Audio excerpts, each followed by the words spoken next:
На одном из крупных заводов Германии, где работают русские военнопленные, в торжественной обстановке состоялось освобождение из плена 137 военнопленных с переводом их на положение гражданских рабочих.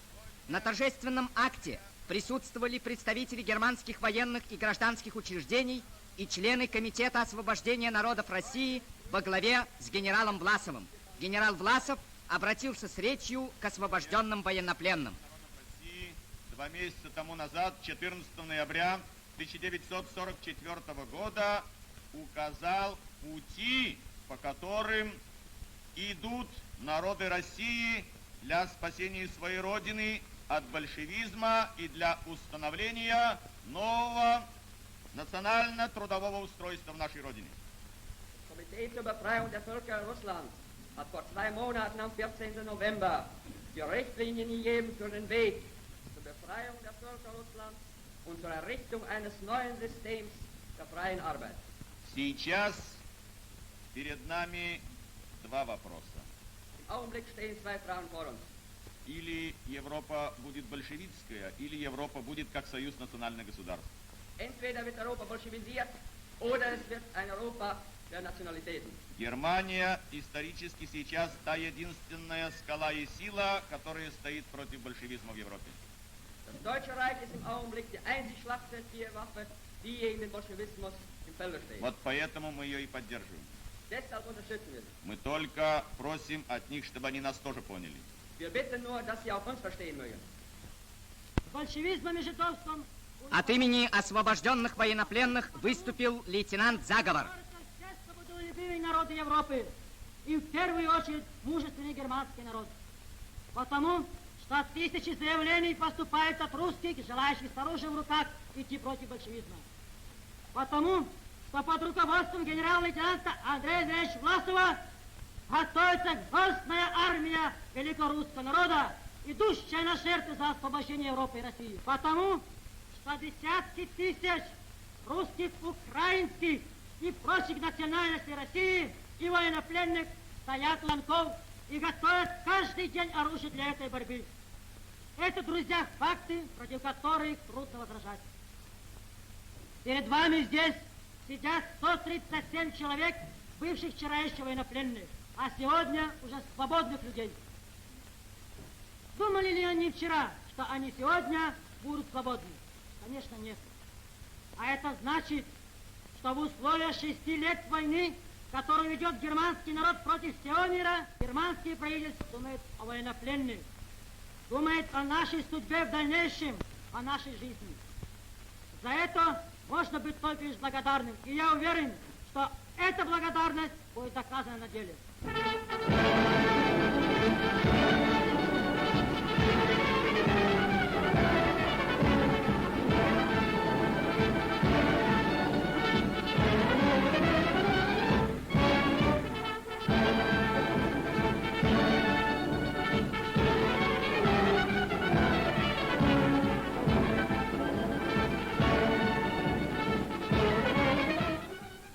Генерал Власов во время дружеской беседы с новыми рабочими и военнопленными.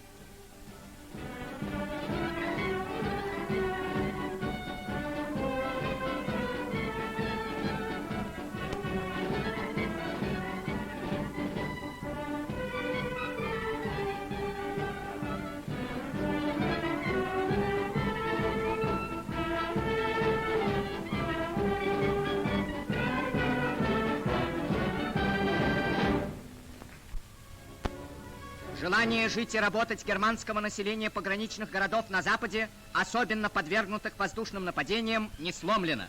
Под землей, в полной безопасности от бомб, жизнь и работа протекают нормально. Огромные подземные кухни обеспечивают население продовольствием.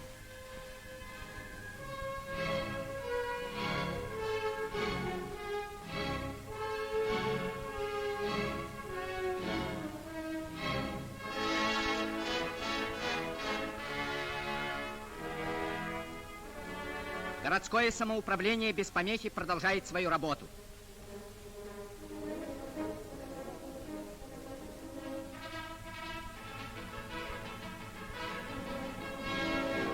Электрическая станция, органы снабжения и другие организации работают нормально. Даже газета выходит пунктуально.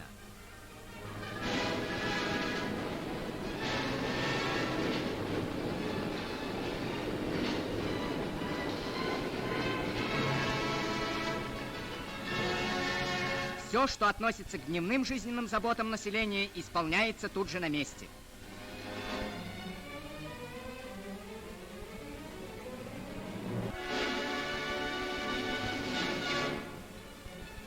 Без перерыва днем и ночью меняются рабочие смены.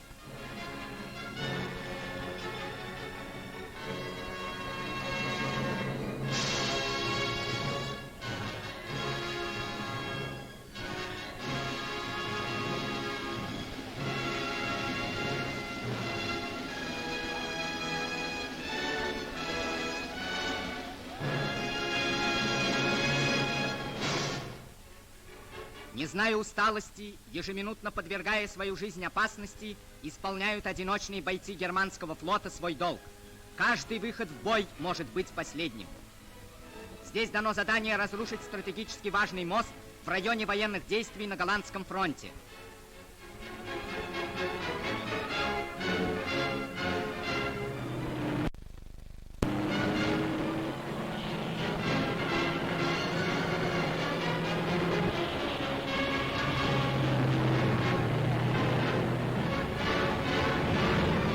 Несколько сот метров до моста бойцы выбрасываются из своих подрывных лодок, которые с огромной скоростью несут свой разрушительный груз к цели.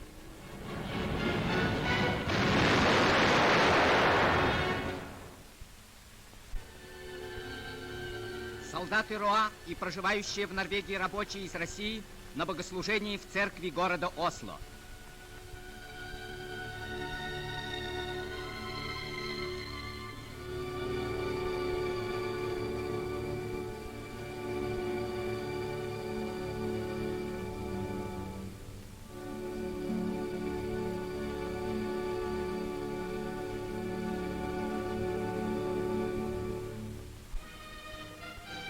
Имперский министр доктор Геббельс принял делегацию от добровольцев народов России, принимающих участие в борьбе против большевизма.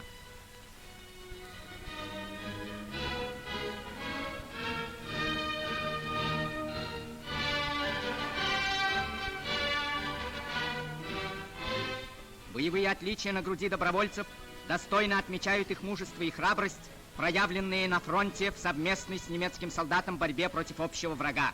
Они передали доктору Геббельсу игрушки, которые в свободное время мастерили добровольцы для немецких детей из областей, особенно пострадавших от воздушного террора.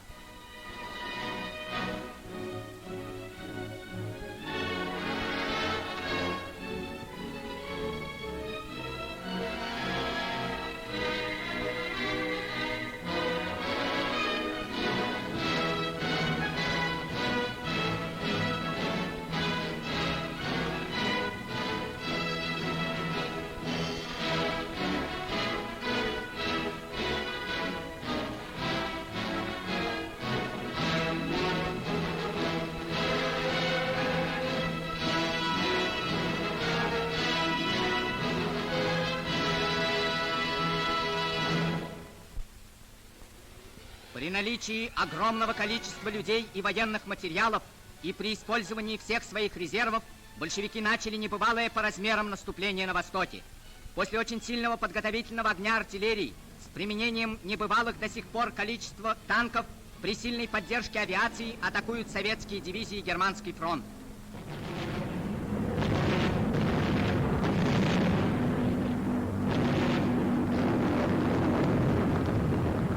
Германское оружие всех родов встречает их шквальным огнем. Зенитные бронебойные орудия и противотанковое оружие делают свое дело, уничтожая большое количество танков.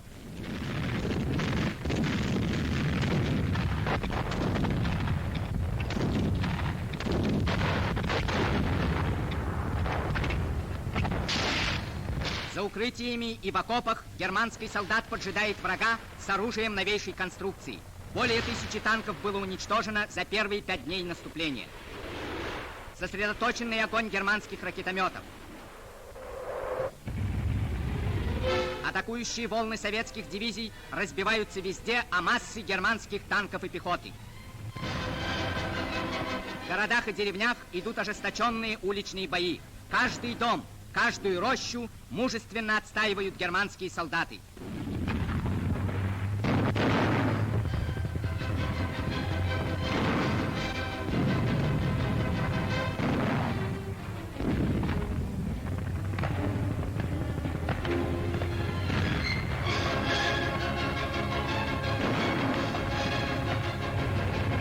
Германская пехота, брошенная на ликвидацию местного прорыва. Пламя фронта распространилось на тысячи километров.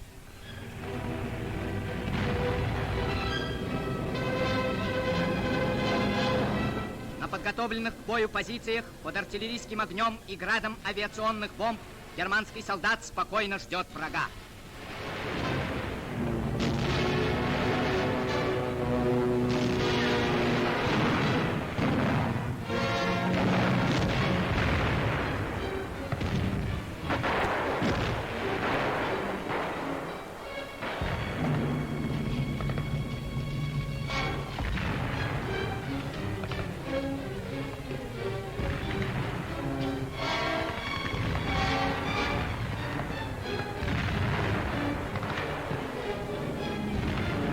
Позволяет погода, на помощь наземным войскам бросаются пехотинцы воздуха, летчики, штурмовики.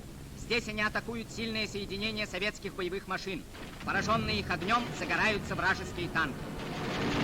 Черные пятна на снегу указывают те места, где тяжелые советские танки закончили свое продвижение на запад.